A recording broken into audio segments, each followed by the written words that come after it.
সপ্তম দলে বাবা কালাপাহাড়ের মন্দিরে পুজো হয়, দোল উৎসব হয়। তার আগের দিন ন্যাড়া পুরানো চাঁচুরি হয়।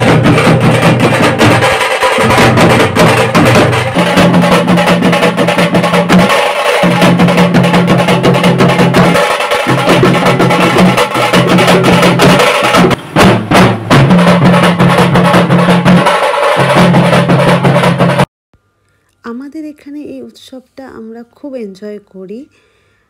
এই যে আমাদের মাঠে ন্যাড়া পুরোনোটা হবে, আমরা এখানে চাঁচুরি বলি। তো মাঠটা সুন্দরভাবে লাইটিং করে সাজানো হয়েছে। আর এই যে এখানে তালপাতা দিয়ে ন্যাড়া পুরার যে স্ট্রাকচারটা ওটা বানানো হয়েছে। আর মন্দিরের সামনেটাও আমাদের এরকম লাইটিং করে সাজানো হয়েছে। সপ্তম দোলে আগের দিন রাত্রিবেলা ন্যাড়া পুরানোর উৎসব